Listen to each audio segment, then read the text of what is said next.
ज्ञानतिमिरान्धस्य ज्ञानाञ्जनशलाकया चक्षुरुन्मीलितं येन तस्मै श्रीगुरवे नमः। नमो विष्णुपादाय कृष्णप्रेष्ठाय भूतले श्रीमते भक्तिवेदान्त स्वामिनिति नामिने। नमस्ते सरस्वते देवे गौरवाणी प्रचारिणे निर्विशेष शून्यवादी पाश्चात्य देशतारिणे। जय श्री कृष्ण चैतन्य प्रभु नित्यानंद श्री अद्वैत गदाधर श्रीवासादि गौर भक्त वृंद। Hare Krishna, dear devotees. Welcome to our daily morning Srīmad Bhāgavatam discussion. We are reading from Canto 1, the creation, chapter 9, the passing away of Bhīṣmadeva in the presence of Lord Krishna. Today, together, we will relish a very beautiful verse 19 of this chapter. And I will simply repeat Srila Prabhupada's words that I have read or heard somewhere, and I pray for his mercy. Srila Prabhupada wrote in a poem, he wrote a poem when he landed in America for the first time. He wrote a poem addressed to Krishna.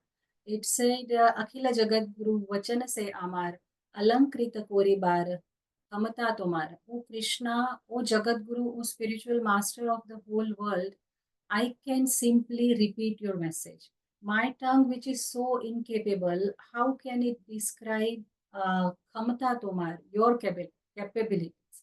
So if you like, you can give me some power to speak your glories, and so that these Westerners can understand you. And I pray at Srila Prabhupada's lotus feet to enable me to repeat his words. So without any further delay, let's dive into verse 19. Narayanam namaskritya nam shaiva narottamam देवीं सरस्वतीं व्यासं ततो जयमुदीरयेत्।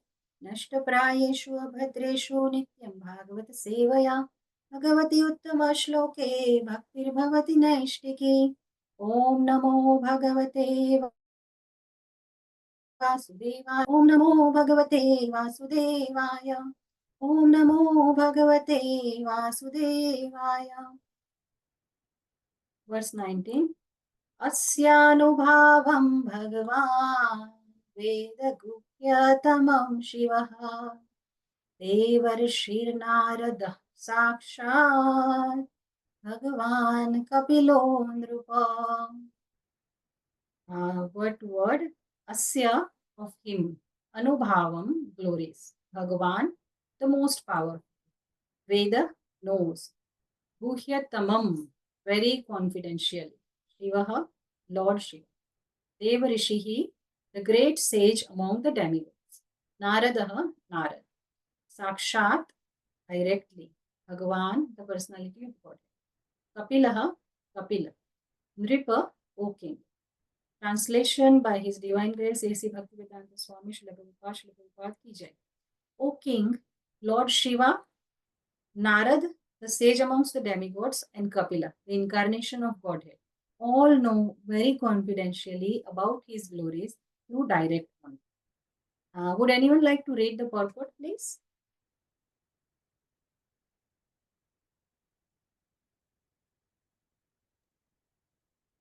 Hare Krishna, Mataji, I can do that. Thank you, Prabhuji. Pure devotees of the Lord are Buddhas, or persons who knows the glories of the Lord in different transcendental loving services. As the Lord has innumerable expansions of his plenary form, there are innumerable pure devotees of the Lord who are engaged in the exchange of service of different humors.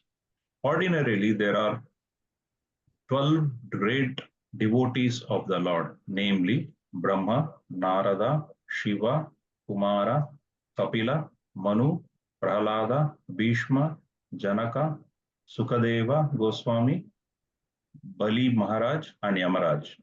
Bhīṣmadeva, although one of them, has mentioned only 3 important names of the 12 who know the glories of the Lord. Srila Vishwanatha Chakravarti Thakur, one of the great acharyas in the modern world, explains that Anubhava, or the glory of the Lord, is first appreciated by the devotee in ecstasy, manifesting the symptoms of perspiring, trembling, weeping, bodily eruptions, etc., which are further enhanced by steady understanding of the glories of the Lord. Such different understandings of the bhavas are exchanged between Yashoda and the Lord, binding the Lord by ropes, and in the chariot, driving by the Lord in the exchanged love with Arjuna. These glories of the Lord are exhibited in his being subordinated before his devotees, and that is another feature of the glories of the Lord. Śukadeva Gosvāmī and the Kumāras, although situated in the transcendental position, became converted by another feature of bhava and turned into pure devotees of the Lord. Tribulations imposed upon the devotees by the Lord constitute another exchange of transcendental bhava between the Lord and the devotees. The Lord says, I put my devotee into difficulty, and thus the devotee becomes more purified in exchanging transcendental bhava with me. Placing the devotee in material troubles means delivering him from the illusionary material relations. The material relations are based on reciprocation of the material enjoyment, which depends mainly on material resources. Therefore, when material resources are withdrawn by the Lord, the devotee is sent person attracted towards the transcendental loving service of the Lord. Thus, the Lord snatches the fallen soul from the mere of material existence. Tribulations offered by the Lord to his devotee are different from the tribulations resulting from vicious actions. All these glories of the Lord are especially known to be great Mahajanas like Brahmā, Śiva, Nārada, Kapila, Kumāra, and Bhīṣma, as mentioned above, and one is able to grasp it by their grace. Hare Krishna, Mataji. Thank you. So in this purport, Srila Prabhupada makes a lot of points, but 3 most important points. First point is, who are the Mahajanas? Because in this shloka, we have mention of 3 Mahajanas: Śiva, Devarshi Nārada, and Sakshat Bhagavan Kapila. So Mahajanas means the greatest devotees of Krishna, the pure devotees of Krishna. So they exemplify how the devotee of Krishna should be. In 6th canto of Srīmad Bhāgavatam, 3rd chapter, Yamaraj gives a full list of 12 Mahajanas that Srila Prabhupada has mentioned in the purport as well. So Yamaraj gives this list of 12 Mahajanas to his servants, Yamdutas, who are the messengers of Yamaraj. So there Yamaraj says, Swayam Bhur Nārada Shambhu Kumāra Kapilo Manu Prahlādo Janako Bhīṣmo Balir Sakirvayam. So that is the verse 20 and 21 in 3rd chapter of 6th canto. So Yamaraj says, Lord Brahmā, Bhagavan Nārada, Lord Śiva, the 4 Kumāras, Lord Kapila, the son of Dehuti, who was an incarnation of Krishna, Swayambhu Manu, Prahlāda Mahārāja, Janaka Mahārāja, Bhīṣma Pitama, Bali Mahārāja, and Śukadeva Gosvāmī, and myself, Yamaraj. So Yamaraj says that all these 12 personalities, they know the real religious principle. So the context of this shloka is very interesting. It's a very nice story. What happened was, Yamaraj had sent 3 Yamdutas, the order carriers of Yamaraj, to fetch Ajamil. So they went, but because Ajamil uttered Narayan, Vishnu Dutas appeared, and they scared Yamdutas away, and they said, go away, otherwise only the news of your death will reach Yamlok. So Yamdutas ran away, they went to Yamaraj and they complained that we thought you are the Lord, you are the Punisher, but is there anybody superior to even higher than you? So Yamaraj asked, what happened? did you bring Ajamil? So they said, no, that's the matter.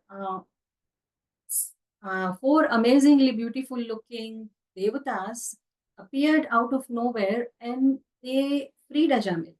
So Ajamil that you said is a really big sinner. They freed him from the Yamapash. So they didn't let us bring him to Narak, the hellish planet. They didn't let us complete the punishment. So Yamaraj was shocked and he said, yes, he is a big sinner.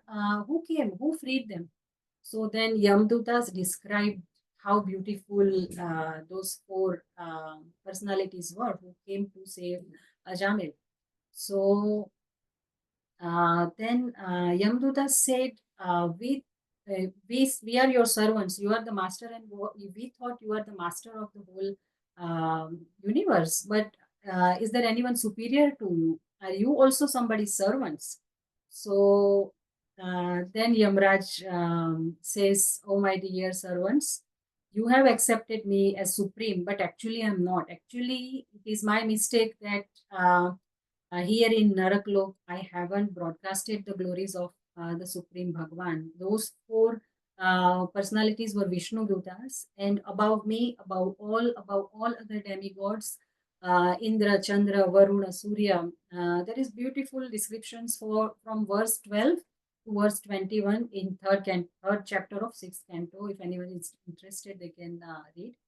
So it says that above all the demigods, there is one supreme master, there is a controller. And Brahma, Vishnu, Shiva, who are in charge of the creation, maintenance, and annihilation of this universe, they are just the partial manifestations of this personality. He is the supreme controller. And we are all his kinkar, his servants. And we all work as per his order. That supreme personality, Krishna, is Bhagwan. And his order is dharma. Dharmam to sakshat bhagavat pranitam. And that is the dharma we are trying to maintain. So only he knows dharma. So Yamdutas were like, oh, is there nobody else who knows what dharma is? So then Yamaraj says, wait, there is a list. And then he gives them this list. So in our shloka, Asyanubhavam Bhagavan Veda Guhyatamam Shiva Devarshi Nārada Sakshat Bhagavan Kapilondra. That only these 12 Mahajanas can actually understand the Anubhavam, the glories of Krishna.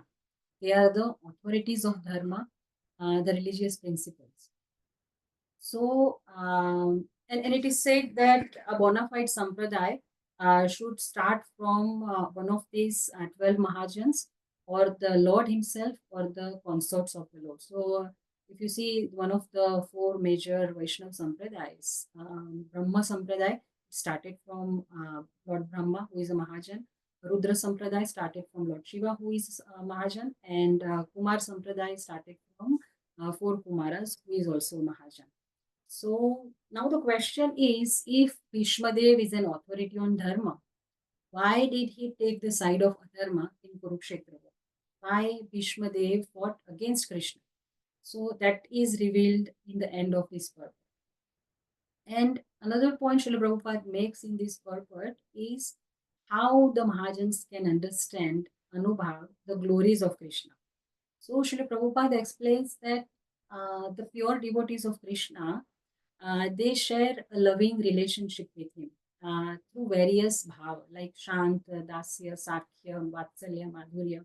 So there are 5 primary and 7 secondary rasas, total 12 rasas. And Krishna is Akhila Rasamrita Sindhu. He can accommodate all the rasas. So Srila Prabhupada mentions Yashoda Maya and Arjun in this purport. So Yashoda Maya was exchanging loving relationship with Krishna in Vatsalya Bhav, and Arjun in Sakhya Bhav, and Gopis in Madhurya Bhav. So such devotees can understand Krishna's glories, his Leela. Otherwise, for ordinary people, they are bewildered by Krishna's Leela. So even for devotees in sadhak stage, we have questions. Why did Krishna do this? In Krishna book, there is an example, past time, when Lord Krishna, as an 11-year-old boy, he entered Mathura with Balaram, and he met a washerman, a dhobi, actually, who was Kamsa's personal washerman. So Krishna went to this washerman and asked him that we want some nice silk clothes. The washerman insulted Krishna that these clothes are for rich royal people like Maharaj comes and not for some cowherd boys like yourselves. But Krishna still insisted. So the washerman further insulted Krishna and said, are you going away from here or not? Or otherwise, I will call the soldiers to catch you. So in Krishna book, Srila Prabhupada says that Krishna became angry. And in that anger, he hit the washerman. With his hand on the neck of this washerman, he just hit. And the washerman immediately died. So just one hit an 11-year-old boy, Krishna. And this washerman died. So it sounds like a sequence from a South Indian movie, doesn't it? So, and this is the same Krishna who gave Putana the position of his mother in the Golok Vrindavan, even though she came with an intention to kill him. And this poor washerman, all he did was he said no to Krishna. No, I will not give you the silk clothes. And it seems like not a very big offense, right? So when we read Krishna's pastimes like this, there can be questions. Why? Why did Krishna do this? So the thing is, this is the same washerman from Ram Avatar. In Ram Avatar, this movie commented on Mother Sita's character, and he was the reason why Mother Sita had to be banished to the forest when she was pregnant. But in Ram Avatar, he wasn't punished. So in Krishna Avatar, Krishna gave him another opportunity to serve by asking for nice clothes. But he couldn't recognize Krishna. Couldn't recognize that Krishna is Bhagwan. There is a bhajan, pata nahi kis roop mein aake Narayan mil jaye. So this washerman, again, he did another offense. And this time Krishna punished him. So we ordinary people, we can't understand Krishna's anubhav.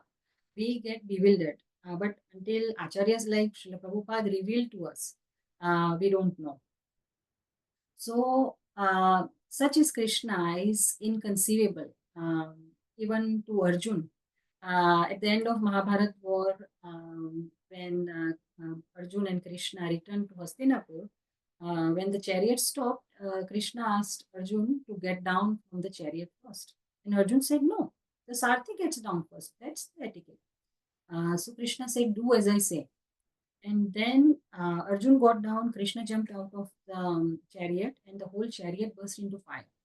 So then Krishna said that during the war, all the arrows and weapons, they were aimed at you, Arjun, and they were deactivated because of my presence on the chariot. But if I got down the chariot first, they would have performed their duty to kill you, and you would have died. So such is Krishna, inconceivable. Even to Arjun, he is his intimate associate, but his anubhav, his glories can't be understood easily. I remember one of Srila Prabhupada's pastimes. Once in Vrindavan, two very great scholars of Vedic scriptures came to see Srila Prabhupada. And during the conversation, Srila Prabhupada asked them a simple question: who is God? So they said, well, it's a very vast topic and it needs in-depth explanations and it can't be revealed in a casual conversation like this. So Srila Prabhupada called young Gurukuli boy playing nearby and showed him a barfi and asked him, who is God? Then he said, Krishna is God. Then Srila Prabhupada asked him, and who is Krishna? Then the boy said, Krishna is Supreme Personality of Godhead. So Srila Prabhupada said, Jai. So then Srila Prabhupada said to these scholars, see, even our little boys know that Krishna is God. So Krishna says in Bhagavad Gita 15:15, Vedeshcha sarve rahameva vedyo. And in Brahma Samhita, Lord Brahma says, Vedeshu durlabham adurlabham atmabhakti. That Krishna is difficult to understand through Vedas. But for his devotees, he is adurlabham atmabhakti. For his devotees, he is easy to understand. Then one of the scholars said, yeah, that's nice that this boy knows the conclusion of Vedas. He knows that the conclusion of Vedas is Krishna. But can he understand Krishna's Leela, his glories? And Srila Prabhupada laughed and said that even Krishna can't understand. He himself can't understand his glories. By the time he understands, his glories increase. His glories are ever increasing. So Srila Vishwanath Chakravarti Thakur says in this purport that one who understands Krishna's anubhav, they develop symptoms of ecstasy. He mentions the symptoms of perspiring, trembling, tears, and bodily eruptions.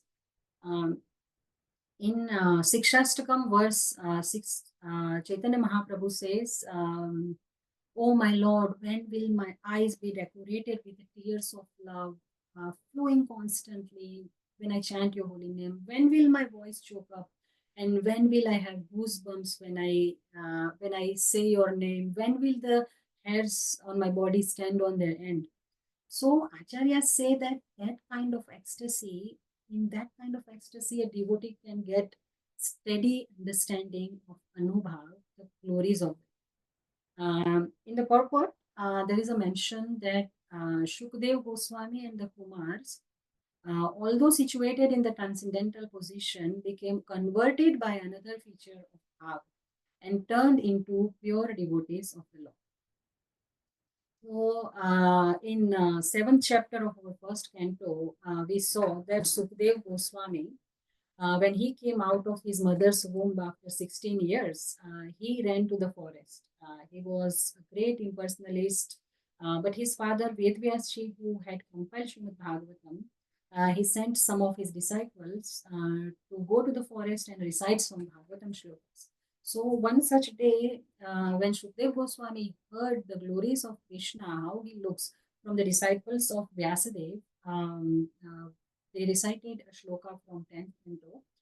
Barha pedam natavarapo karnayo karnivakaram bibradavasah kanaka kapisham vaijayantim chamalam randhran venurvat adhara sudaya purayan gopavrinde vrindaran Swapadaramanam Pravishad Gita Kirti. So when Śukadeva Gosvāmī heard these words, how Krishna looks, that they describe that Krishna wears a peacock feather ornament on his head, and on his ears he wears earrings of karnikara flowers, and he wears a yellow garment which is brilliant as gold, and he wears a Vaijayanti mala, a garland of Vaijayanti flowers, Vaijayanti. And Lord Krishna exhibits the transcendental form as a Natavara the greatest of Vrindavan. And he beautifies the land of Vrindavan by the marks of his footprints. So he feels the Randhran Venur, he feels the flute, the holes of his flute with the nectar of his lips, Adharasudaya.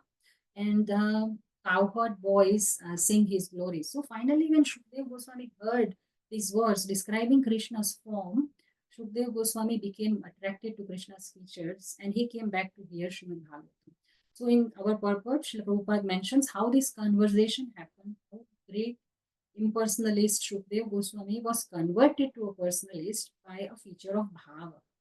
And same for the four Kumāras. They are the sons of Lord Brahmā, and they were also impersonalists. They were also attached to the impersonal feature of the God and not directly to Krishna as a person. So when they smelled the aroma of tulsi leaves and the saffron from the lotus feet of the lotus-eyed Krishna, when that breeze went into their nose, their hearts, they experienced some change in their body and mind. And that also Srila Prabhupada says is another feature of Bhava. And Bhav enables one to understand Anubhav, the glories of Krishna. And in this purport, the third point Srila Prabhupada makes is why Krishna puts his devotees through tribulations. So one may have a question that if the Lord shares such loving relationships with his devotees, then why does he sanction the difficulties and the tribulations for his devotees? If he loves them so much, why does he give them difficulties? So, and we hear everything happens by the will, by the sanction of the Lord, right? So, Krishna says in Bhagavad Gita, Name Bhakta Pranashyati. O son of Kunti, declare it boldly that my devotee never perishes. However, we see that devotees, all devotees of Krishna always go through all kinds of difficulties. Even pure devotees like Pandavas and Srila Prabhupada, they went through great difficulties. Bilvamangal Thakur says, what kind of Lord is Krishna? अकिञ्चनीकृत्य पदाश्रितं या करोति भिक्षुं पथिगेहहीनम् केनाप्यहो भीषणचोरएद्रे दृष्टाश्रुतो वा न जगत्त्रयेऽपि. Bilvamangal Thakur says this Krishna is the biggest thief. अच्छे भले लोगों का he karoti bhikshum, he makes them beggars. He turns his surrendered devotees into paupers and wandering, hopeless, homeless beggars. And I have never seen or heard of a thief like this in all three worlds. Drishta, Shrutova, na Jagatraya. So, the third point Srila Prabhupada makes in this purport, it clarifies the reason why the Lord sanctions tribulations for his devotees. Radhanath Maharaj once narrated one of his own experiences in one of his lectures. He was traveling in a plane, chanting, and suddenly sirens went off. And there was an announcement from the pilot that we are about to have an emergency landing. So Maharaj said, we could see underneath that there were about 30 fire trucks and ambulances. The pilot was trying to sound composed, but panic was obvious from his voice. And he said that the whole control system of the plane had blown up. The children were crying, the air hostesses were shivering in fear. The pilot had now announced that everyone, please put your heads down between your knees. And Maharaj shares that that was the best chanting I ever did. Because sometimes when everything is going smooth, we become complacent. But in difficulty, we are craving mercy. We are hungry. We are starving even for a drop of mercy. We are thirsty. So that's a blessing. When Srila Prabhupada writes in another purport that a devotee may be perplexed, but a devotee is never discouraged. So perplexed means I don't know what to do. But discouragement means I don't want to do anything. So a devotee never feels that kind of feeling. And no matter what happens, a devotee is ready to serve the Lord. And that's what we are asking for when we chant Hare Krishna, Krishna Krishna, Hare Hare, Hare Ram, Ram Ram. That's what we are asking for, service. So devotee is always ready to serve. Bhīṣmadeva is one of the 12 Mahajanas, pure devotee and authority on Dharma. Why did he take the side of adharma? The reason is to serve the Lord, to fulfill Lord's desire, to establish dharma, to be an instrument in Krishna's hands, to set an example. Set an example that even if you are a Mahajan, even if you are an authority in Vedic literature, if you go against dharma, you will be slain. So devotees of the Lord, no matter what role they are playing, they are serving the Krishna. Even if they are playing the role of the enemy of the Lord. Last Saturday, I gave an example of Jai, who became Sishupal in Krishna Avatar. And he played the role of enemy of Krishna. So when one is exchanging bhav with Krishna, in any of these 12 rasas, one develops sharanagati, surrender. And the symptom of that surrender is fearlessness. Avashya rakshibe Krishna. Krishna will always protect.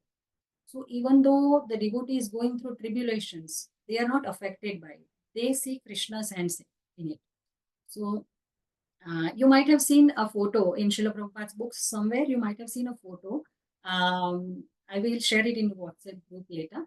In that photo, where a devotee is standing in an ocean, you can see Krishna's hands. Krishna is in his forearm Chaturpuja Vishnu form. He's riding on Garuda and he is extending his arms towards these devotees. He is like snatching him out of that ocean. So this photo denotes that when a devotee is in difficulty, when he is drowning in the ocean of material existence, Srila Prabhupada makes reference to this ocean in the purport as well. that when the devotee is drowning in the ocean of material existence, he surrenders. He invokes Lord's mercy. That's what Gajendra did, and that's what Draupadi did. So a devotee in difficulty develops surrender, and then there is nothing standing between the devotee and the Lord. That is what our loving Father Krishna wants. Nothing between us and him. That's why difficult. So Chaitanya Charan Prabhu once said that Srila Prabhupada was an empowered Mahabhagavat Acharya. But when he established ISKCON, it is not that everything was revealed to him like a blueprint. When Srila Prabhupada came to America, he was telling Krishna, he wrote a bhajan, as I mentioned in the beginning of the class, he wrote a beautiful bhajan. He said that, my dear Lord, you have brought me here for some purpose. This bhajan is in Bengali. I will just share the meaning. It's very beautiful. Srila Prabhupada says that, my dear Krishna, you are so kind upon me, this useless soul. You brought me here to this terrible place, but I don't know why you brought me here. Now you can do whatever you like with me. And people here are covered by material modes of ignorance and passion. They are absorbed in material life and they think they are very happy and satisfied. They have no taste for the message of Vasudeva. So I don't know how I will be able to make them understand it. But I'm an instrument in your hand. Nachao, nachao, Prabhu, nachao se mate.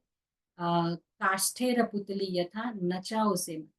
That, oh Krishna, I am a wooden doll in your hands, and you make me dance as you want. So that's surrender, and that's the complete surrender comes when devotee is in difficulty. My apologies, we are a little bit over time, but I tried to cover the three most important points in this purport. Srila Prabhupada has made a couple of more nice points as well, but because of time limit, we'll have to pause here. Hope to see you all this evening at the Hare Krishna Temple, Burbank. If anyone has any questions or comments, here, please share.